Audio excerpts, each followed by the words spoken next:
ಹನುಮಂತನಿಗೆ ಅವಮಾನ ಮಾಡಿದ ಹಳೆಯ ಸ್ಪರ್ಧಿಗಳು. ಕಳೆದ ದಿನ ಬಿಗ್ ಬಾಸ್ ಕನ್ನಡ ಸೀಸನ್ 11ರಲ್ಲಿ ಎಲಿಮಿನೇಟ್ ಆದ ಹಳೆಯ ಸ್ಪರ್ಧಿಗಳು ಆಗಮನಿಸಿದ್ದರು. ಶಿಶಿರ್, ಹಂಸ, ಯಮುನಾ, ಅನುಷಾ, ರಂಜಿತ್, ಗೋಲ್ಡ್ ಸುರೇಶ್, ಮಾನಸ ಹೀಗಾಗಿ ಒಟ್ಟು 7 ಜನ ಹಳೆಯ ಸ್ಪರ್ಧಿಗಳು ದೊಡ್ಡ ಮನೆಗೆ ಆಗಮಿಸಿ ದೊಡ್ಡ ಮಾತುಗಳನ್ನು ಆಡಿದ್ದಾರೆ. ಈ ಮಾತುಗಳನ್ನು ಕೇಳಿ ಕೆಲ ಬಿಗ್ ಬಾಸ್ ವೀಕ್ಷಕರ ಕಣ್ಣು ಕೆಂಪಾಗಿದೆ. ವಿಶೇಷವಾಗಿ ಹನುಮಂತನಿಗೆ ಹಳೆಯ ಸ್ಪರ್ಧಿಗಳು ಅವಮಾನ ಮಾಡಿದ್ದಾರಾ ಎನ್ನಲಾಗಿದೆ. ಹಾಗಾದರೆ ಯಾರು ಏನಂದರೂ ಹನುಮಂತನಿಗೆ ಅವಮಾನ ಮಾಡಿದ್ದು ನಿಜಾನಾ?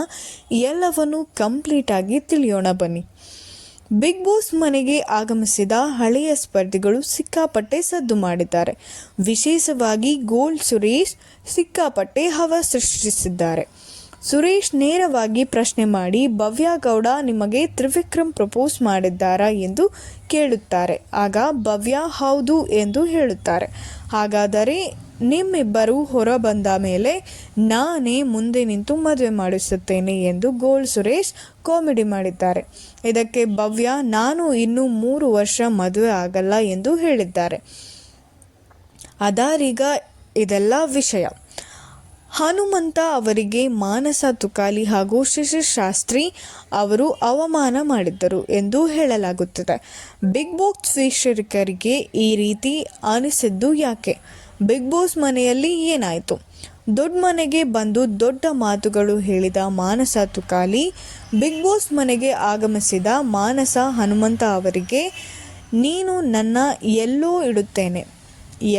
ಇಡುತ್ತೇನೆ ಎಂದು ಹೇಳಿ ಬಿಗ್ ಬಾಸ್ಸಿಂದ ಹೊರಗಡೆ ಇಟ್ಟುಬಿಟ್ಟೆ ಎಂದು ಹೇಳುತ್ತಾರೆ. ಇದು ನಿಜವಾಗಲೂ ದೊಡ್ಡ ಮಟ್ಟದ ಹೇಳಿಕೆ. ಯಾಕೆಂದರೆ ಹನುಮಂತನಿಗೆ ದುರ್ಬುದ್ಧಿ ಇಲ್ಲ. ಇಂತಹ ಮಾತಿಗೆ ಹನುಮಂತ ಸರಿಹೊಂದುವ ವ್ಯಕ್ತಿ ಕೂಡ ಅಲ್ಲ. ಈ ಒಂದು ಹೇಳಿಕೆ ಹನುಮಂತನ ಅಭಿಮಾನಿಗಳಿಗೆ ಬೇಸರ ತರಿಸಿದೆ. ಹನುಮಂತ ಮುಗ್ಧ ಹಾಗೂ ಎಲ್ಲರ ಏಳಿಗೆ ಬಯಸುವಂಥ ಹುಡುಗ. ಮಾನಸ ಅವರ ಈ ಹೇಳಿಕೆಯಿಂದ ಹನುಮಂತನಿಗೂ ಬೇಸರವಾಗಿದೆ. ಮಾನಸ ಅವರು ಈ ಮಾತನ್ನು ಗಂಭೀರವಾಗಿ ಹೇಳಿ ಅದನ್ನು ಕಾಮಿಡಿಯಾಗಿಸಲು ಪ್ರಯತ್ನ ಮಾಡುತ್ತಾರೆ. ಆದರೆ ಅದು ವರ್ಕೌಟ್ ಆಗಲ್ಲ. ಇದು ಹನುಮಂತನ ಅಭಿಮಾನಿಗಳಿಗೆ ಕೆಂಗಣ್ಣಿಗೆ ಗುರಿ ಮಾಡಿದೆ. ಹನುಮಂತಿಗೆ ಅವಮಾನ ಮಾಡಿದ ಶಿಶಿರ್ ಶಾಸ್ತ್ರಿ.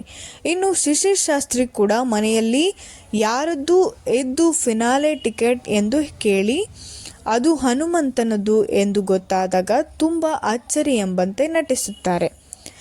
ಇವರು ಹೊರಗಡೆ ಬಿಗ್ ಬಾಸ್ ಎಪಿಸೋಡ್ ನೋಡೇ ಇಲ್ಲ ಅನ್ನೋ ಥರ ಬಿಲ್ಡಪ್ ಕೊಡ್ತಾರೆ. ಹನುಮಂತ ಫಿನಾಲೆಗೆ ಹೋಗಿದ್ದಾರೆ ಎಂದು ಇಡೀ ಕರ್ನಾಟಕಕ್ಕೆ ಗೊತ್ತಿದೆ. ಹೀಗಿರುವಾಗ ಶಿಶಿರ್ ಶಾಸ್ತ್ರಿ ಗೊತ್ತಿಲ್ವಾ ಎಂದು ಬಿಗ್ ಬಾಸ್ ವೀಕ್ಷಕರು ಪ್ರಶ್ನೆ ಮಾಡಿದ್ದಾರೆ. ಇದೇ ರೀತಿ ನಿರಂತರ ಸುದ್ದಿಗಾಗಿ ನೋಡ್ತಾ ಇರಿ ನಮ್ಮ ಚಾನಲ್. ಹಾಗೆ ಸಬ್ಸ್ಕ್ರೈಬ್ ಮಾಡ್ಕೊಳ್ಳಿ, ಲೈಕ್ ಮಾಡಿ, ಶೇರ್ ಮಾಡಿ.